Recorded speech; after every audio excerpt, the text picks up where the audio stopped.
Now bring in international correspondent Robert Sherman, who's live for us in Tel Aviv. And, you know, Robert, we've been talking all morning about just how remarkable it is that you have Israel and Lebanon even having discussions. President Trump pretty confident, it sounds like, that even more meaningful talks between the two countries are coming soon. And having direct dialogue at the leadership level between those two countries, make no bones about it, Markie, that is historic, something that we haven't seen in decades.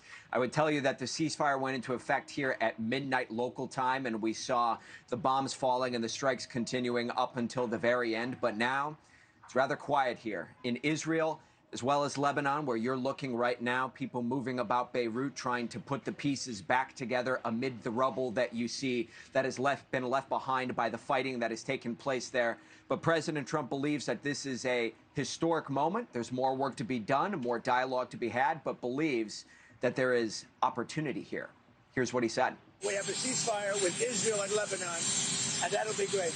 And they'll be meeting, probably coming to the White House over the next 4 or 5 days. And that'll be the first time they've met in 44 years, which is pretty unneighborly when considering they're neighbors. But there's a really good chance that that'll work out with Lebanon and Israel.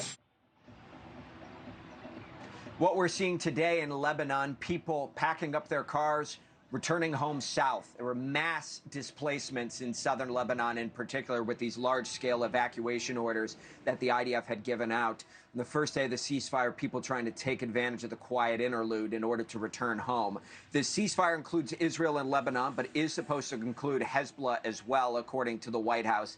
The IDF will be remaining in southern Lebanon during the entirety of this 10-day pause in order to ensure that the ceasefire holds.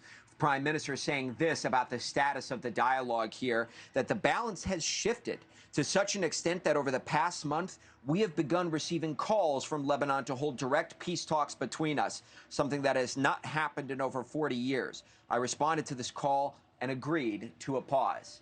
And as the ceasefire holds here between Israel and Lebanon, you see the United States military holding in the Strait of Hormuz, maintaining that blockade where American forces have turned away at least 14 ships, according to Central Command, ensuring none go in or out of Iranian ports. This is all about pressure here, Markie, and the hope from the White House is that all this pressure yields to a slew of dynamic negotiations, whether that's Israel and Lebanon, whether that's Iran and the United States, in the coming days here. Markie. Thank you for watching. Subscribe below and download our NewsNation app right now on your phone, and you will get fact-based, unbiased news for all Americans.